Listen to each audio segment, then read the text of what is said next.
Thank you for joining this session, Expanding Opportunities Through Rural Innovation. My name is Brad Mitchell. I'm with Battelle for Kids, and I get the pleasure to be the moderator for this fine panel today. And we welcome you to this conversation. We hope to make this as a conversation as much as possible.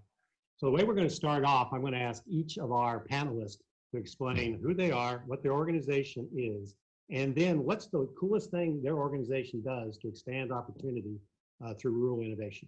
Now we're going to go from west to east, from the western United States and the Rockies to the Appalachian foothills of Tennessee, by way of Texas as we go through this.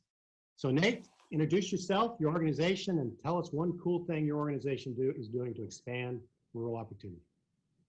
Thanks, Brad, and thanks everyone for joining us today. My name is Nate McLennan. I'm head of innovation at Teton Science Schools, which has campuses out in Wyoming and Idaho. We're a 53-year-old nonprofit that focuses on inspiring curiosity, engagement, and leadership through transformative place-based education. So how do we connect learning to local places to increase engagement, relevance, student and community impact, in the long run, give them the agency to feel like they can make a difference in their communities.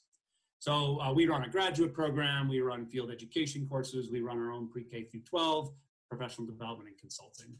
You know, I think the most interesting thing we're doing in the rural space is about 5 years ago, we started wondering how to replicate our model and learn from others. And so we created something called the Place Network, which is a model for rural school transformation. And it is now in 16 schools across 9 states. And we work in partnership to connect those schools together to implement a next generation learning model in those schools when they are ready and their communities are ready to make something happen, but they don't have the capacity or connections to make that happen. So we do the partnership there.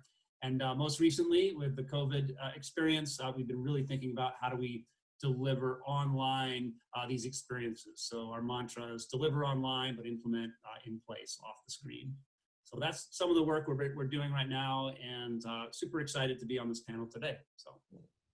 Thanks, Nate. And just quickly, for some people that might not be familiar with this phrase, place-based education, can you just quickly say, what is it and why is it so popular or needed in rural places in particular? Yeah, sure. That's a great question. So place-based education has been around. It's the original form of education. So all learning happened in places and it was relevant to the location that the person was learning in.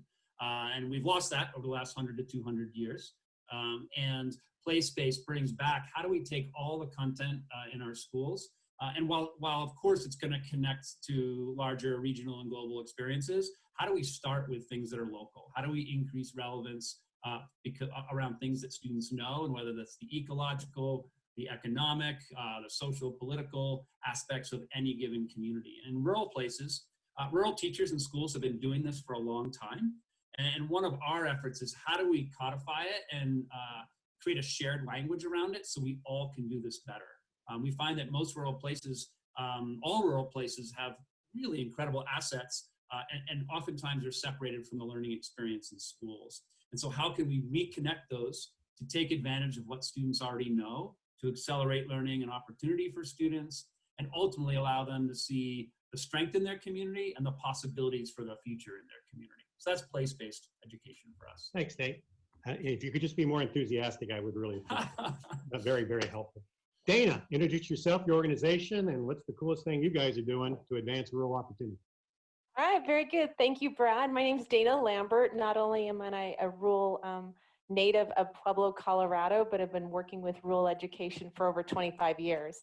I'm the CEO of Global Ed Solutions. We're an education management organization that specializes in working with at-promise or at-risk overage undercredited youth by providing blended and online education programs in Colorado and also in Florida currently. Of the 178 school districts in Colorado, 75% of those districts are rural.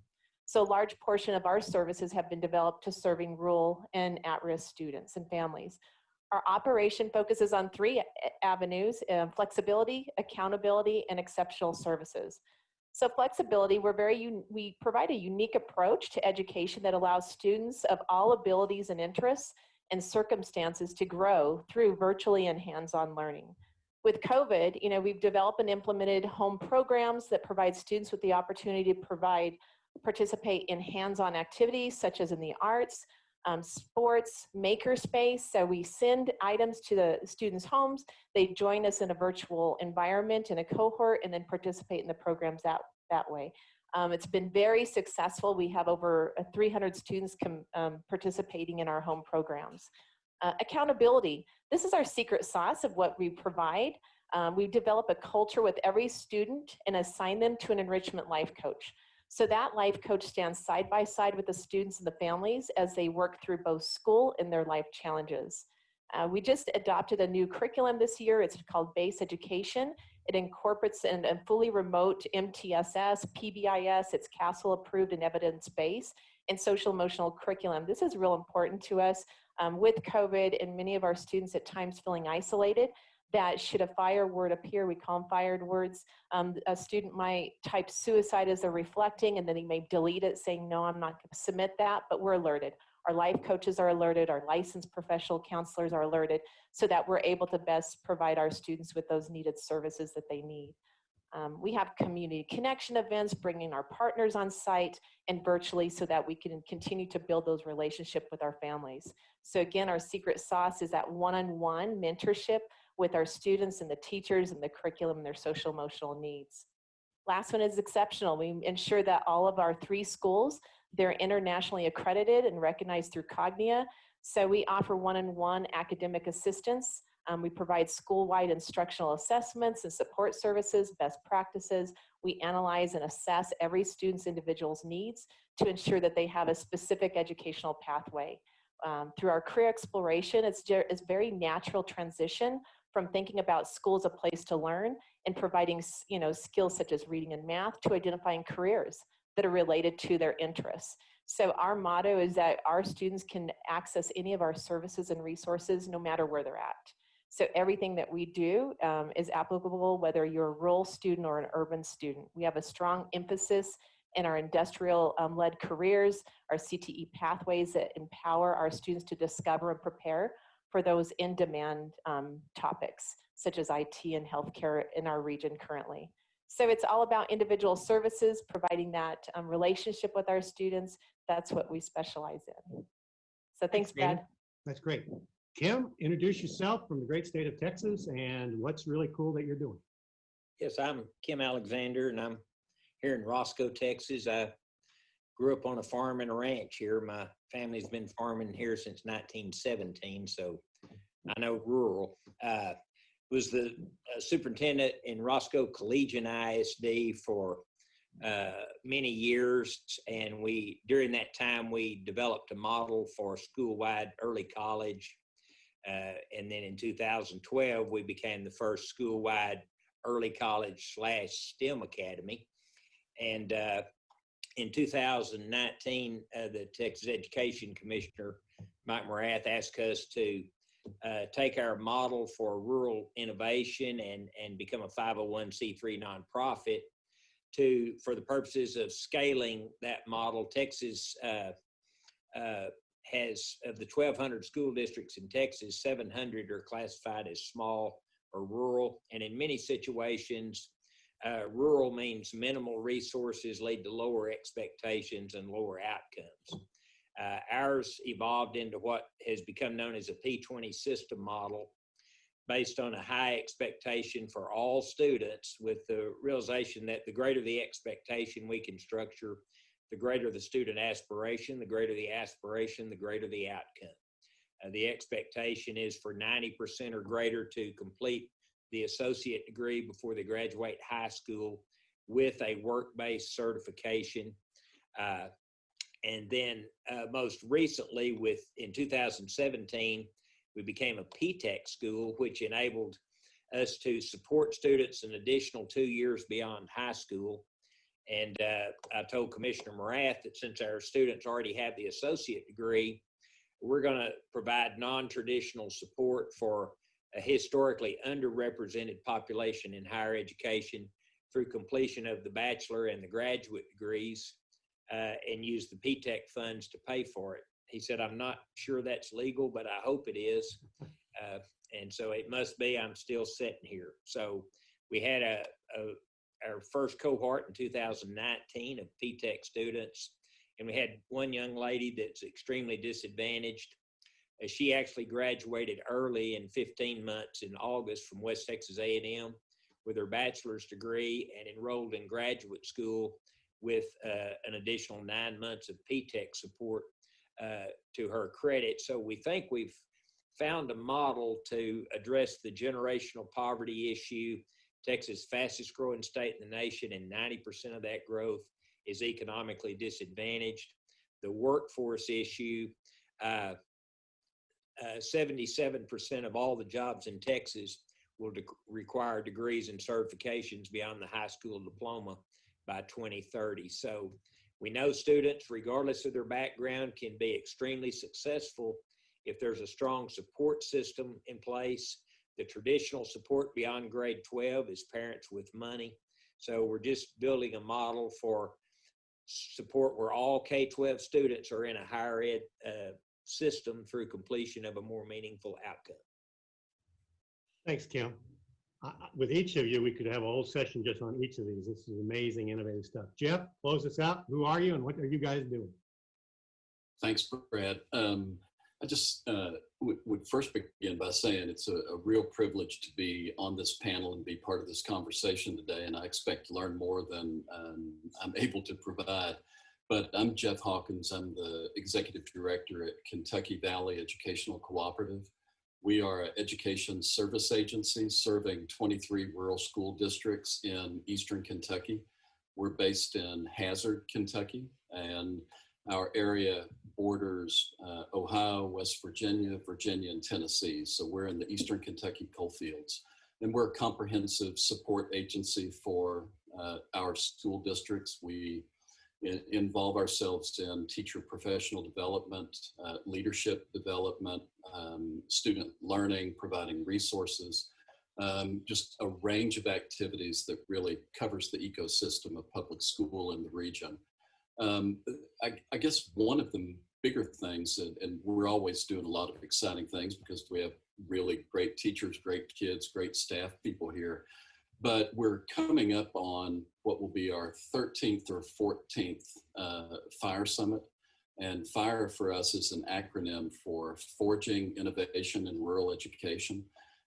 Every year now for a while, we've been able to provide micro grants for teachers and students in the classroom to focus on innovation. This year, the topic is how do we innovate in a virtual environment. So we'll have about 100 educators who will join us for an online summit. We have converted from in-person to online, who will talk about their micro grant and what they plan to do. During that day, they'll get feedback from colleagues who are joining virtually. And then they come back together in the spring to demonstrate what they have achieved and how it worked. So that FIRE Summit is coming up in late October for us. So that's the thing we're most excited about today. Great. Well, we're going to try to have a conversation for about the next 15 or 20 minutes with the group, and then we're going to open it up to questions from the ether world. So please get in your questions if you can. Before I go to the opening follow-up question off what you guys said, Nate, there's a quick question from the director of the National Youth Science Camp in West Virginia. So if you could just be brief in your response. A few years ago, he learned about an outdoor science educator summit in the Tetons that seemed very relevant to his professional development. Does your organization actually run that summit? I suspect we do. We do a lot of things, and if it was in the Tetons and it was science related, it was probably us. So there we go. All right, I'm going to start with you, Jeff, but then open up where anybody else wants to do it. From now on, let's just make this conversational. I think Kim was the one that said something like, I know rural. We know the rural that we're from, but rural's not rural. I mean, you talk about Alaska rural, you're talking about frontier rural, often flying planes to get to the school. You've got all kinds of rural, cornfield rural in Iowa, Appalachian Mountain rural.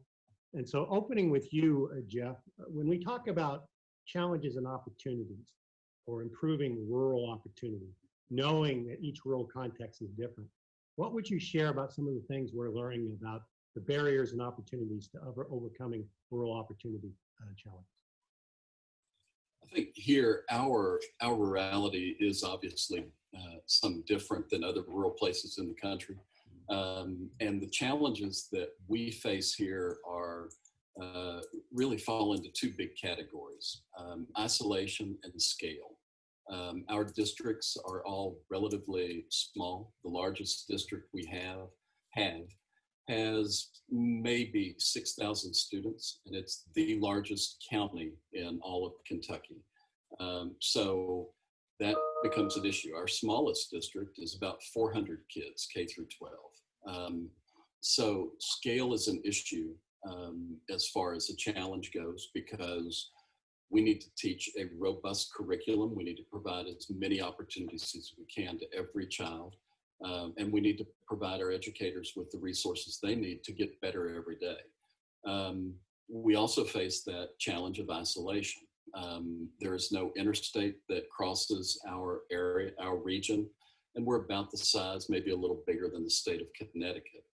There is no public university in our geographic footprint. So physically, that makes it much more difficult to get folk to where they may need to be, and time becomes an issue. What we have found, though, especially in the last 4, 5, 6 years, is that technology and access gives us a real opportunity to cut down on both of those challenges, scale and isolation, and being able to figure out how we can work through those two big buckets is the challenge. The great thing is that we look at everything through a lens of abundance rather than scarcity.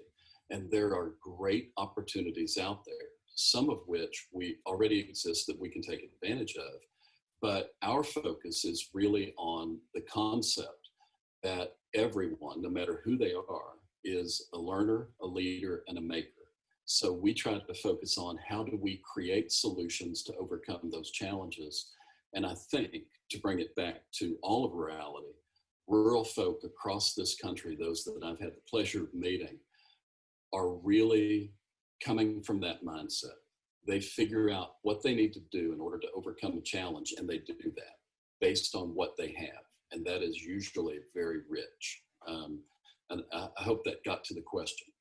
It did. And also, one of my biases is I think rural ingenuity and education is amazing. And what often can happen where we have an urban-centric educational reform sometimes, that we don't realize some of the most amazing, innovative stuff are going in rural places, and it doesn't scale up into the urbans. What often happens is the opposite of trickle down of state policy that may not fit rural, but fit urban, and we have to deal with that.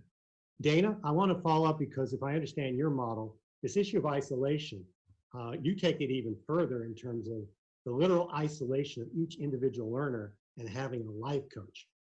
Can you talk about that depth of trying to attack isolation?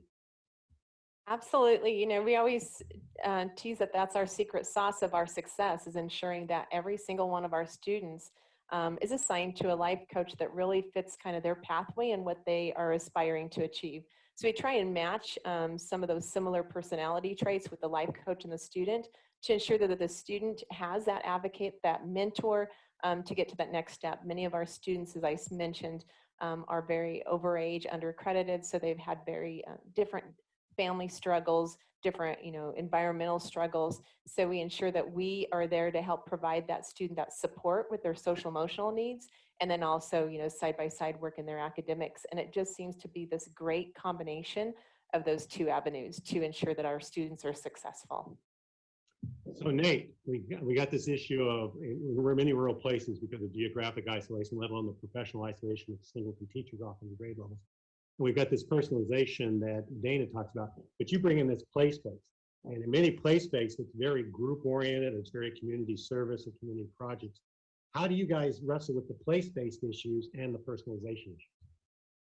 Yeah, that's a great question. So in our model, when we think about personalization, we think about students using voice and choice, about finding different pathways within the projects that they're working on collaboratively.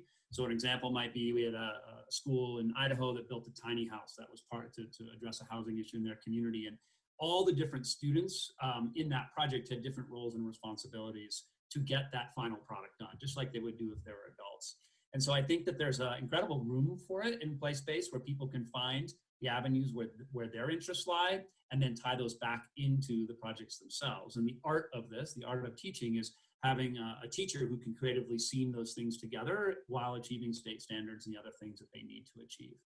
So I see that they're not in conflict with one another, and it's really providing more context that's relevant to the individual learner. So Kim, we seem to be on a string of P's: personalization, place-based, and what your programs bring is pathways, and a very sophisticated and creative approach. Can you talk a little bit more about what it takes, and another P, partnerships, to create these various workforce and college pathways, and what role you guys have played to be innovative in pathway construction, pathway opportunities moving forward? Sure. When we became a STEM Academy back in 2012, former Commissioner Michael Williams asked us, oh, by the way, could you add paid student apprenticeships to your model? And I said, yeah, sure. And then I was thinking, now, how in the world are we going to do that? Because, and that's by far been the most complex component of this model. And, you know, out here in Texas, we have what's called independent school districts. And the more rural you are, that independent is with a capital I. And the reality is independent school districts were designed to produce students that have high school diplomas. And that's about the resources that we have without collaboration. But as we look to collaborate with not only higher ed, but systems like AgriLife Extension and Workforce, Texas Workforce Commission, we've been able to come up with a bunch of resources through alignment with higher ed and workforce. And that's really what led to the edu-business component of our model. Our first business was collegiate chiropractic, and we found a chiropractor that lived in a neighboring town and came over and opened up a chiropractor office in one of our dressing rooms and coach's office and opened to the public. That led to Collegiate EduVet, a mixed animal vet clinic. We now have 2 DVMs and 3 vet techs and several CVAs and embryologists. EduDrone, a company that's open to the public where students earn the FAA 107 commercial drone flight certification, and we fly drone missions in real estate cinematography, agricultural data collection. Collegiate EduWeld, open to the public for multiple certifications students can earn, and then Collegiate EduMaker, 3D printing, CNC, woodworking, monogramming, an online company. And so just a model for education is rural economic development, rural economic job creation, and rural collaboration between the school and local and regional government. And so lots of collaboration is what it requires. And part of EduNation, our job is, as we work in these other communities, to help them figure out what are the opportunities there. We're in 5 districts in Texas and 1 in West Virginia. So let's get real here, guys. And this is an opening for all of you. But Kim, I'm going to go to you first on this, but then I'd like to hear all your voices on this. Getting down to the 6-inch realities of rural education. As we know, in many places, the superintendent of a rural district can also be driving the bus, can also be the halftime high school principal. And so their bandwidth to deal with the coordination of the personalization, the platforms, the partnerships. And it seems like each of you are an intermediary that helps them do that. So from a ground level reality, for people that might be out there going, how do I do this without an intermediary, without collaboration? Or how do I get involved efficiently in collaboration? What advice would you give the overly stretched educators in many small rural places to deal with this coordination? Kim? Well, in Texas, it's a 2-edged sword. You've got this very punitive A through F accountability system that requires you to kind of teach to a multiple choice test. And then you've got this over here, well, what's the right thing to do for students if we did what was really right? And so we're fighting 2 fires, and it is complex. House Bill 3 kind of forced schools into the college, career, and military readiness thing as that became part of the accountability system. So now all of a sudden folks are searching for how can I do more? And then with less is actually the problem because of the resources. And so that's really what we do is help them identify. We know what your challenges are, but if we're going to look at this thing like the glass is half full, what are the opportunities for each of you in the regions where you're at? Dana, I saw your nonverbals that you want to jump in, and then Nate and Jeff, just give me a signal if you want to jump in after Dana. Dana, how can these small rural places do all this kind of coordination? It's like Kim said, it's all through partnerships, and it's how do you build those relationships to see where their pain points, to start at some type of a pathway within their community, and then continue to expand those resources thereafter. So building those relationships with those districts, seeing where their pain points are, starting on a small scale and building that. And it grows substantially quickly, as Kim and Jeff and Nate can all attest, is they're, our rural communities are really looking for those opportunities, are open to those ideas, and are looking to grow. So it's a great opportunity for us to expand services because they're ready. One of the great things about this Zoom platform after 6 months of doing this is we can get back channels. So Nate back channeled me and said he can add something to this. So let's all judge to see if he can do this. Nate, what would you like to add? I think I would just add sort of when we work with districts and schools, which also are often very, very small, the first thing that we ask is what is the culture in this school? And we work hard to build intentional cultures before we do anything about learning and pedagogy. Second thing we talk about is what's the coalition? So who's supporting you? Do you have school board support? Do you have local business support? Do you have community? Do you have student support, parent support? And then once those things are in place, we then really work to make sure there's a compelling why. I think oftentimes school change models or school reform models or transform models are often placed on rather than said, oh, we're responding to something that's important for this community. And then after that, we just help introduce a common language, common set of tools to make everything go faster and introduce that collaboration and access to resources, et cetera. But I think there's some real foundational things that we've learned by mistakes and trial and error that we have to make sure we do those early steps first before any change is going to be permanent and sticky in schools. So we moved from P's to C's now. And you brought up culture, and I want to go with culture. And Jeff, I want to tee you up for the question I'm going to ask. Culture dynamics. I mean, the interesting thing about rural education in America is the paradox that compared to suburban and urban, we graduate more people out of high school. High school graduation rates higher in the room. In terms of dual enrollment participation percentage-wise, it beats out urban and suburban. But in terms of college going, college completion, we're lagging. The whole issue about brain drain, the fear of that, or an anti-college culture. So Jeff, if we're going to take on Nate's culture issue, and if I'm a superintendent of a small rural district, and I've got a community and school culture, then I'd actually see brain drain as suicide, professional suicide, and that it doesn't really pay off for the local community. How do we work with cultures to see it's in their best interest to push their kids further in terms of educational attainment? You know, that is $1 million question, or $1 billion, or $1 trillion, or some number that I can't even imagine. But I'm going to go back to the P words, since we were on them earlier. I think one of the things that we need to understand is how school and community can identify a common purpose for their graduates. And a program that Battelle does that many of our schools have included in their work is a portrait of a graduate. And how can a school work connected with the community to understand what their graduates need to look like? I have a pet peeve, another P word, that high stakes accountability caused a need for rural schools especially to lose a connection to their community because they felt that they were being driven to focus on testing and test scores, and they used all their resources in order to accomplish that. That created a window in the last decade or so, or longer, where schools locally lost a connection to what was important to the community.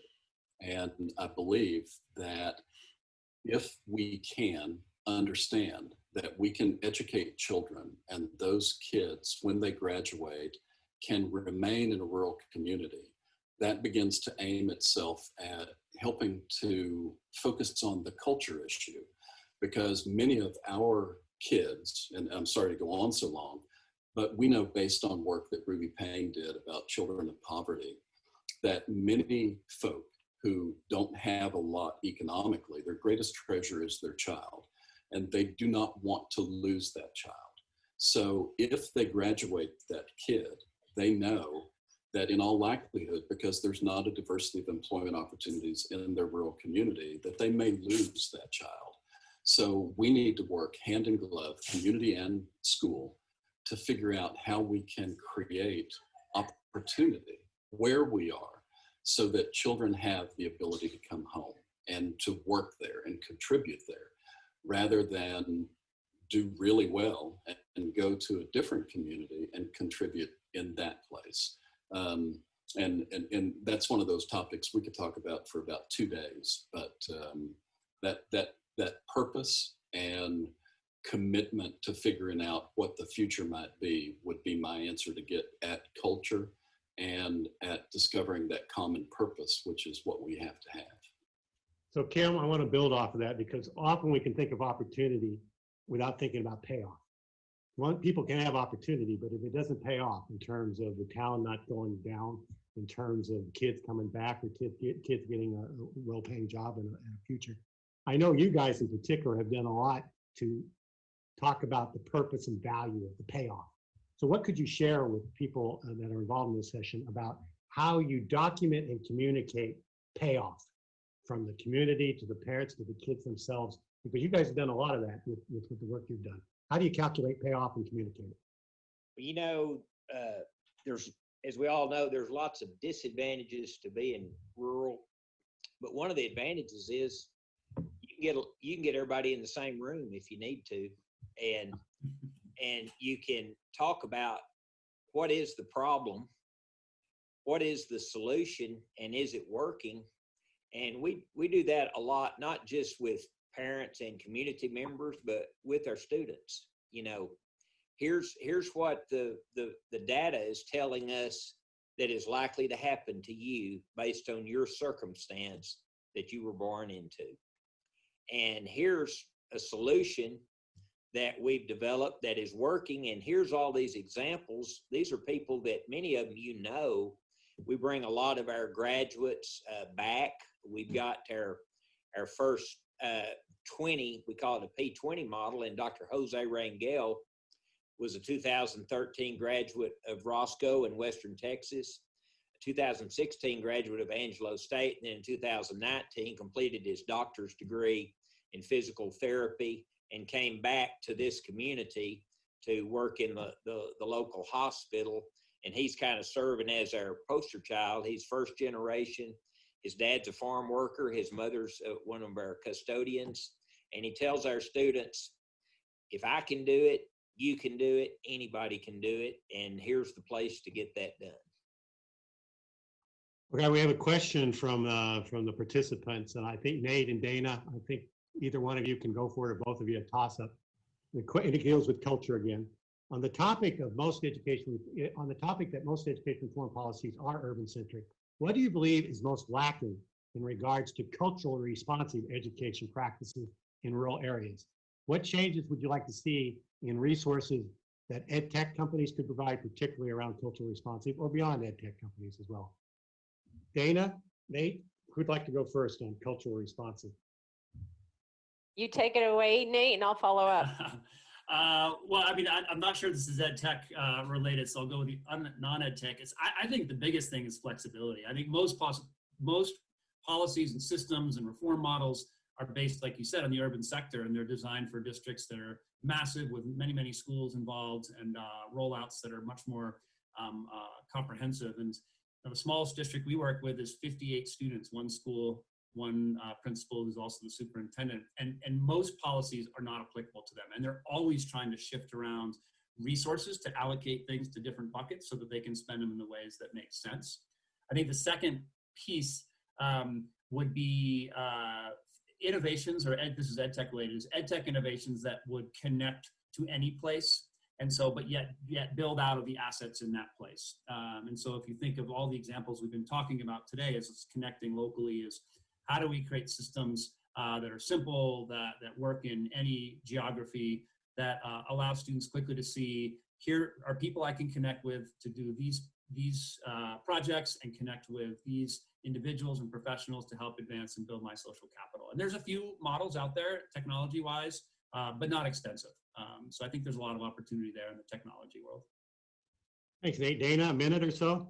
Sure, you bet. You know, for us, a lot of ways that we build culture is through our relationships and trust. So what I explained, the processes that we implement with our students is the same process we move forward with our school districts. So ensuring that we are there, that we're communicating clearly with them on an individual basis and also as a big picture basis.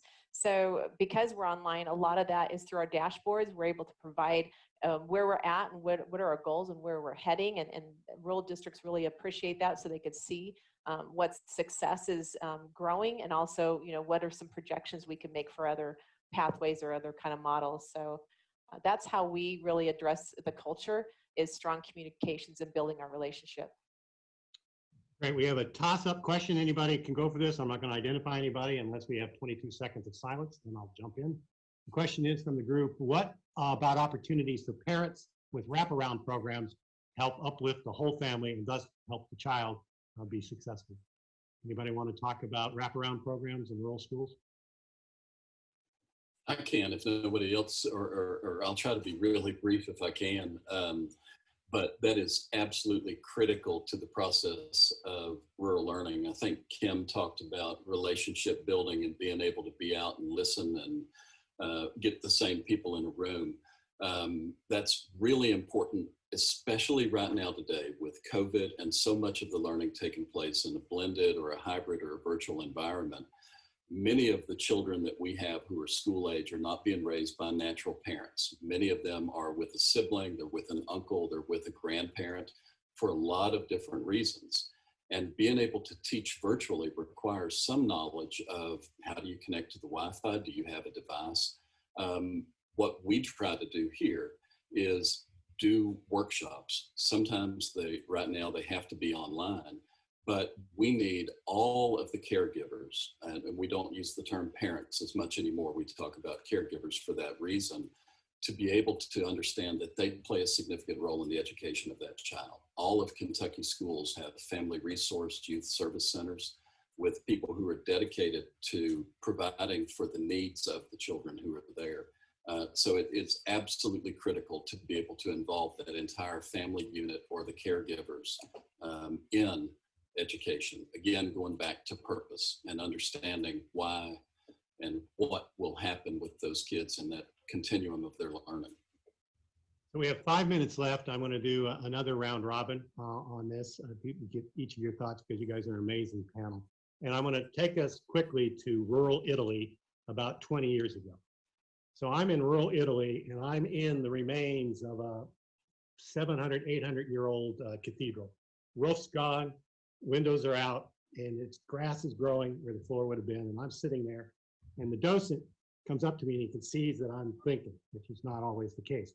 And he said, "Do you realize you're in a space when things can start again? Do you realize you're in a space where things can start again?" Here I was in a cratered out cathedral, and he was saying, I'm in a space where things can start again. Rural places with COVID and post-COVID world are going to have interesting renaissance opportunities. People are going to move there. The innovations you guys talked about could become more attractive.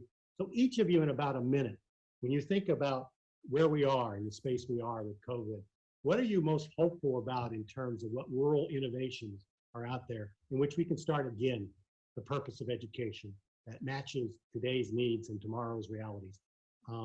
Nate, minute or so, what does the space offer us that is hopeful?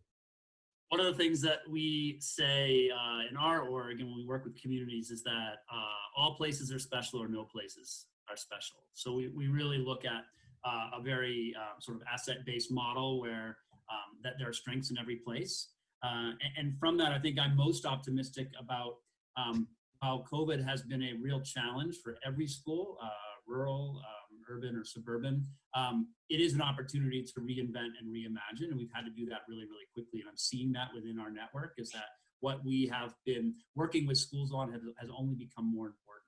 And so that then leads to sort of an overall optimism about what rural places can be and how do they build on what they have been. How do they express who they are now, and what can they be in the future to thrive and prosper, so that people continue to come back and make them great places to live. Thanks, Dana. What are things that could start again in the rural space post-COVID? For us, I'm going to tell you what this has provided is just for us to step back and reflect upon what are some of the services that we can provide that reach 100% of students. So we've always been a very grassroots organization, feet on the ground, out to the homes, out to our communities. And now with COVID, we've had to adjust that. So what's transpired from that are some amazing home-based programs, some virtual cohorts. What are some entrepreneurship, something that they can expand on within their own home setting.